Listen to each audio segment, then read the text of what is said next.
Nos acompaña el ingeniero Raúl Parisi, con quien vamos a estar hablando en el marco de los 110 años de Shell en la Argentina. Raúl, bienvenido. ¿Cómo estás? Muchas gracias, muy bien. Un placer estar con ustedes. Igualmente. Quiero que me cuentes un poco, que hagamos un recorrido desde tus inicios en el sector y que pasemos por los hitos que vos consideres más importantes en el ámbito de la energía, en un sentido bien amplio, te lo pregunto. Perfecto. Bueno, estoy transitando el año número 56 en el sector. Empecé en refinería Luján de Cuyo, en YPF en Mendoza, en el año 69. Después de 14 años de refinería, pasé al área comercial. Allí tuve un vínculo bastante estrecho con Shell. Cohabitábamos la diagonal norte de ambos lados de la calle. Allí trabajamos en forma muy estrecha en la época de Jorge Brea, presidente de Shell. Luego fui director nacional de combustible, el último que repartió cotas de crudo y el último que fijó precios en el mercado regulado, y también con el doctor Arauz como secretario de Energía en la época de Menem, el responsable técnico de la desregulación petrolera, cuyo responsable político era el secretario de Energía, el doctor Arauz.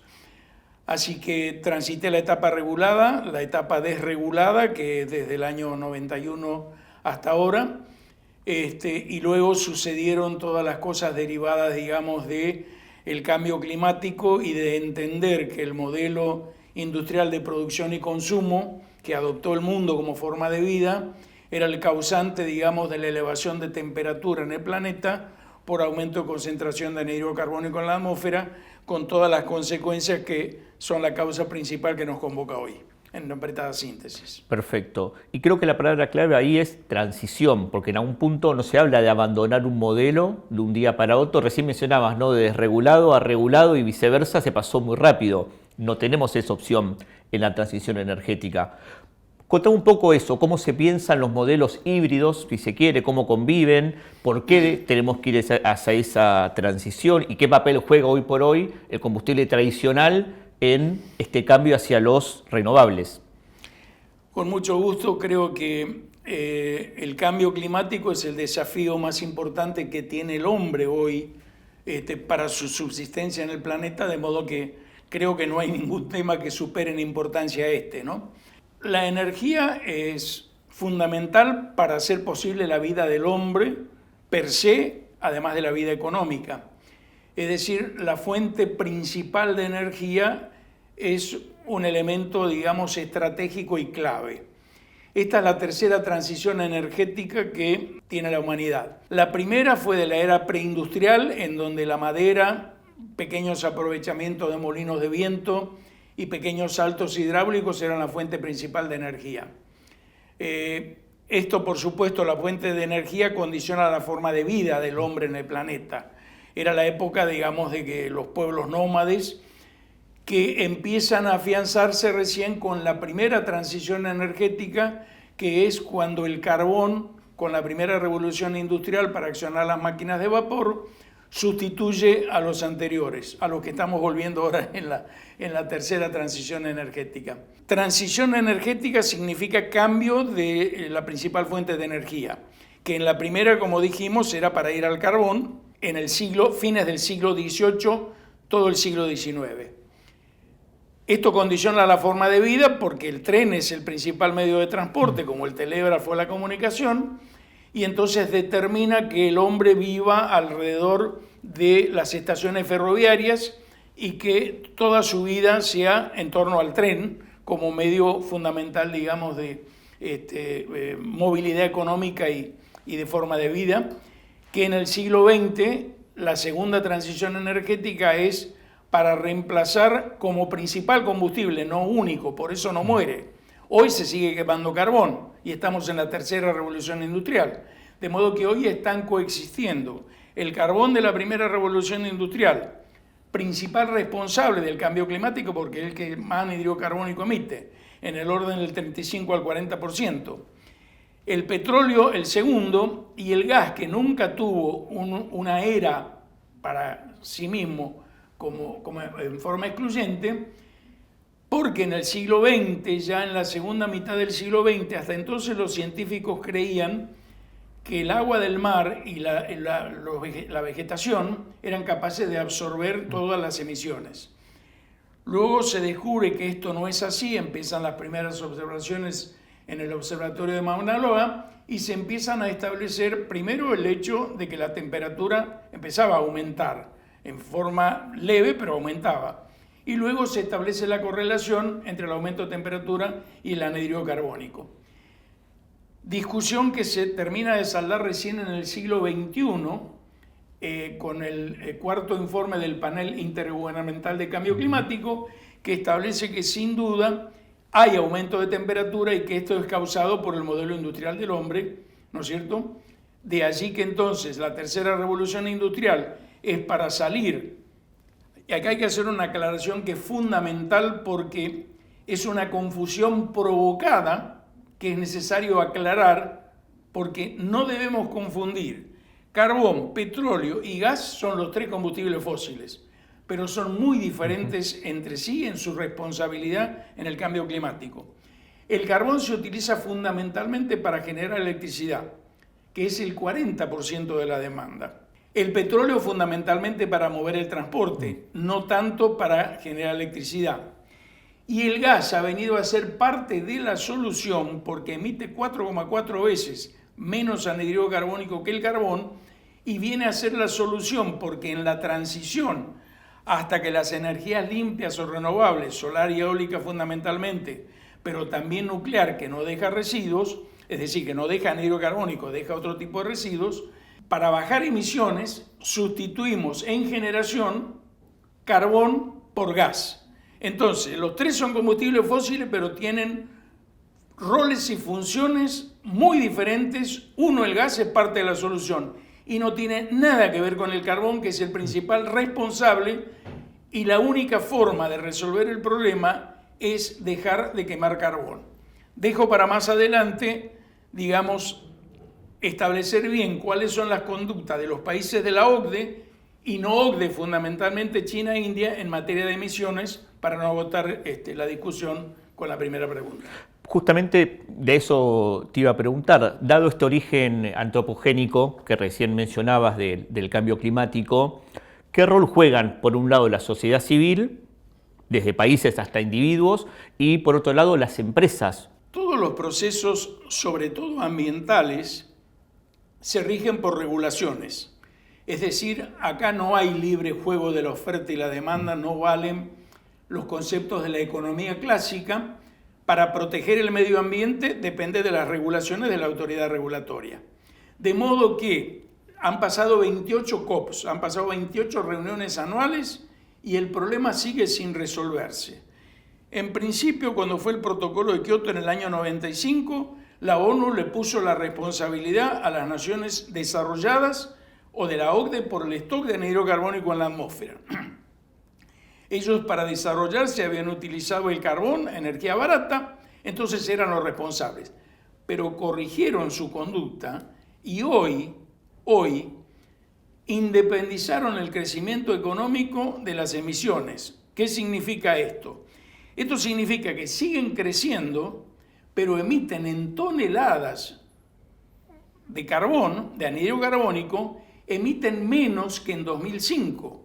Es decir, se desarrollan y emiten menos, el 17,3% menos. Mientras que entonces las Naciones Unidas, en un error que no han corregido hoy, a 29 años del protocolo de Kioto, cuando la China era un país en desarrollo, la China no es más un país en desarrollo. La India le sigue. Son todos los principales responsables. La China genera el 64% de su electricidad con carbón. ¿Para qué nos sirve que sea el que más invierte en energías renovables? ¿Para qué nos sirve que sea el que más autos produce, eléctricos, y el que más haya electrificado su matriz, si para producir la electricidad genera más anhídrido carbónico que para mover los autos, pero el remedio que la enfermedad? La India tiene el 71% de su matriz secundaria para generar electricidad con carbón. Entonces, Mientras Estados Unidos y la Unión Europea, responsables en origen, miembros de la OCDE, bajaron el carbón al 10,4% en su matriz. Estados Unidos con gas, Europa con energías renovables. La China y la India no se enteraron que el mundo tiene este problema. Y no es la ONU, sino la Agencia Internacional de Energía y el Departamento de Energía de los Estados Unidos los que sacan los modelos que van hacia la verdadera solución. Emisiones neutras a 2050 y emisiones cero a fin de siglo. ¿Qué significa esto? Que a 2050 la cantidad que emitimos o bien la recapturamos, dejamos de deforestar, dejamos de quemar carbón, lo reemplazamos por energías limpias, por gas, porque a fin de siglo hasta el gas tiene que dejar de quemarse para poder ir a emisiones cero. Así que el tiempo es negativo. Y nosotros no vamos a resignar condición de vida, sino básicamente si generamos sin emisiones y electrificamos la matriz energética, si el transporte es eléctrico, pero con electricidad que se generó sin emitir, 40% es el consumo de energía en generación, 27,3% en transporte. Si generamos sin emisiones y nos transportamos con electricidad sin emisiones, tenemos resuelto 2/3 del problema. Pero estamos en camino de la solución. ¿Por qué? Porque la industria consume el 21,3% de la energía. Y si accionamos todos los motores, los ventiladores, los compresores, la transferencia de calor, si se electrifica también los consumos de la industria, con que reduzcamos la mitad, ya estamos en el 77-80%. Y podemos hacer lo mismo con los residenciales y comerciales, que es el 11,4%, digamos, del consumo de energía, con lo cual prácticamente el problema lo tenemos resuelto. Es decir, no tenemos que resignar, esto es un problema de liderazgo. Por eso es que cuando las preguntas son ¿y qué pueden hacer las compañías? Por ejemplo, Shell. Shell es una compañía que, en primer lugar, es la líder en gas en el mundo. Conoce bien su trabajo, sabe de qué se trata y siempre lo ha hecho bien. Entonces, si hay una regulación, un liderazgo claro que indique el camino, Shell va a ser el mejor ejecutor o va a estar entre los mejores sin duda. Pero si el liderazgo no está, Shell no puede salirse a hacer de regulador porque su rol como compañía es otro. Considerando el caso de China y la India, ¿qué lugar ocupa Argentina como país en vías de desarrollo, intentando desarrollarse? ¿Cómo puede encarar estos temas? En particular en el caso de Vaca Muerta, que creo que es el ejemplo de los últimos años más importante en Argentina en términos de energía, inversión, nuevas regulaciones. Bueno, la pregunta tiene dos partes. Primero, la Argentina como uno de los 198 países miembros, o sea, como ejecutor de los compromisos que asumió en París 2015 y también en Copenhague 2009, y por el otro lado como suplidor de soluciones, digamos, los problemas del mundo. Primero, digamos, como consumidor de energía, o sea, como uno de los 198 países miembros de las Naciones Unidas, su peso o contribución es marginal, 0,6%, 0,5% de las emisiones según el año. Lo que no quita de que debe tener una conducta responsable que no ha tenido en los últimos 20 años. ¿Por qué no ha tenido en los últimos 20 años? En primer lugar, porque el consumo, esta famosa intensidad energética, la cantidad de energía que necesito para hacer crecer el PBI a un punto, una variable fundamental del consumo es el precio.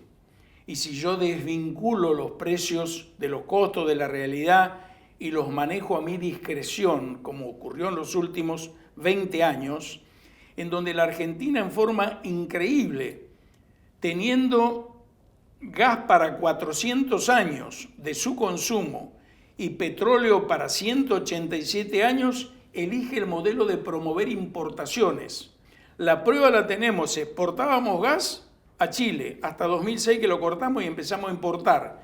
Y abajo teníamos 802 trillones de pie cúbico de gas, TCF, para un consumo menor de 2 TCF por año. Es decir, teníamos 400 años abajo e importábamos arriba. Por eso siempre se dijo que el problema de la Argentina no estaba en el subsuelo, sino en la superficie, y esta diatriba de que es un país petrolero con petróleo.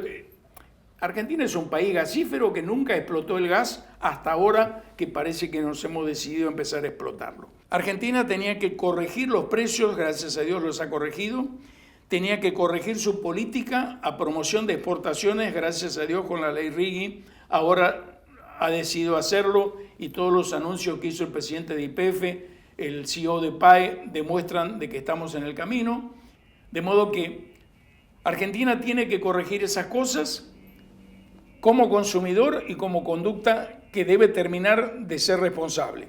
Es decir, esas son las cosas que hay que ajustar. Argentina como proveedor, la oportunidad que tenemos en el mundo, gracias a Dios, la vamos a aprovechar, parece. La invasión de Rusia a Ucrania determinó que Europa deje de recibir el gas de Rusia. Esto significa que cada Nord Stream era la producción de Argentina, 150 millones de metros cúbicos por día. El segundo Nord Stream ni siquiera se alcanzó a habilitar, pero Rusia enviaba 640 millones de metros cúbicos por día de gas a la Unión Europea, sobre todo a Alemania, que dejó de enviarlos. Argentina tiene la oportunidad de hacerlo. Ahora, gracias a Dios, con los anuncios de YPF y de PAE, esto tiene visos de realidad, de modo que podemos ser abastecedores no solo de la Unión Europea, sino también del mundo. Yo creo que el presidente de YPF ha explicado bien claro cuál es el mecanismo que ya están transitando para hacerlo realidad, de modo que creo que podemos lograrlo. Ante esta oportunidad, si tuvieses que nombrar los 2 o 3 errores más importantes que tenemos que evitar en vistas de todos los errores que mencionabas recién durante los últimos años por diversos motivos, pero de cara a esta oportunidad que vos muy bien la delineás, 2 o 3 errores clave que tenemos que evitar. El primero, diría, entender hacia dónde va el mundo es la diferencia entre el éxito y el fracaso. La generación del 80 entendió hacia dónde iba el mundo y en 20 años Argentina fue la 5ª potencia del mundo. Dios quiera que ahora entendamos hacia dónde va un mundo que necesita otra vez alimentos y que necesita gas para resolver el problema que describimos antes de la transición energética, para resolver el problema del cambio climático. Yo creo que si terminamos de hacer realidad eso y no cometemos el error del 30, en el 30 no entendió el conservadurismo en la Argentina, no entendió lo que pasaba en el mundo, bajó a la Argentina de la rueda del progreso con el resultado de 75 años de fracaso. Ese es el error que no debemos cometer. Tampoco debemos cometer el error de alinearnos mal en el mundo. El mundo es como es, no lo podemos modelar ni con nuestra ideología, ni con nuestra conducta, ni buena ni mala. Tenemos que atender a los intereses del país y no volver a equivocarnos en no atender los intereses del país creyendo que hay países amigos y no tan amigos. Diría que son los 2 errores fundamentales que debemos evitar, porque el resto de las cuestiones técnicas y económicas tenemos capacidad de discernimiento y experiencia, diría sabiduría suficiente para manejarnos. A veces nos pierde la ideología o nos pierde no entender hacia dónde va el mundo. Creo que son los 2 errores que se pueden evitar y deberíamos hacerlo. Venimos de 75 años de estrechez económica y problemas económicos y crisis recurrentes. Yo creo que a partir, digamos, de la decisión hace 10 años, cuando el secretario adjunto de Energía de los Estados Unidos, Daniel Poneman, visitó la Argentina en pleno desarrollo del boom del shale en los Estados Unidos, Daniel Poneman, acá de visita en la Argentina, hizo la declaración pública de que Vaca Muerta era una formación de nivel internacional, incluso mejor que el Permian, que es la mejor formación de ellos, en materia, digamos, de declinación y en materia de rendimiento económico, y que Argentina podía reproducir el boom del shale tan pronto se decida hacerlo. Bueno, pareciera que nos hemos decidido a hacerlo.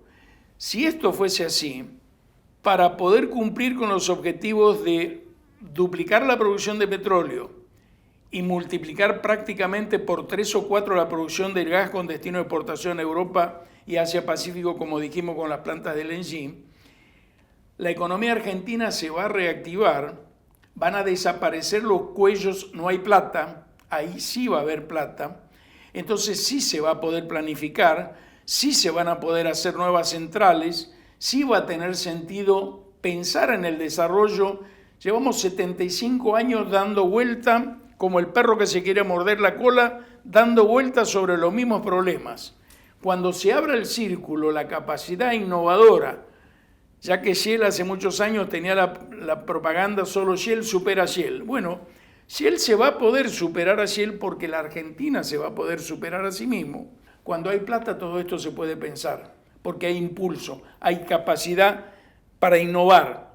Si estamos encerrados dando vueltas en los mismos problemas, ¿qué vamos a innovar? Estamos en el punto de hacerlo, entonces quiero imaginarme a 2050 una matriz con muchas más energías renovables, con más hidroelectricidad, con más nodos para conectar sobre todo energía solar, que tenemos mucho potencial, igual que la eólica, y por qué no, hasta podemos llevarnos alguna sorpresa en el offshore, que hay gente que está explorando. Para cerrar, en términos de innovación y de tecnología, ¿estamos listos? ¿Tenemos todo lo necesario? En el caso de que no, lo que falta, ¿qué rol va a jugar el sector privado para aportarlo, potenciarlo, ya sea en términos de capital, sea en términos de know-how? ¿Cómo lo ves a esto? Bueno, ahora lo veo bien porque creo que con la ley Riggi se resolvieron 2 problemas, o se van a resolver 2 problemas. En primer lugar, dar la seguridad jurídica necesaria para que pueda desatarse la innovación que va de la mano de la inversión. Son hermanas gemelas. En su momento, cuando con Guillermo Nielsen insistíamos en la necesidad de hacer una isla de seguridad jurídica en el país para que haya inversión en vaca muerta, la famosa ley de vaca muerta en la que trabajamos más de un par de años, que al final devino en la ley Riggi, da la seguridad jurídica necesaria para que se pueda desarrollar la inversión y la innovación. Si no hay seguridad jurídica, no hay confianza.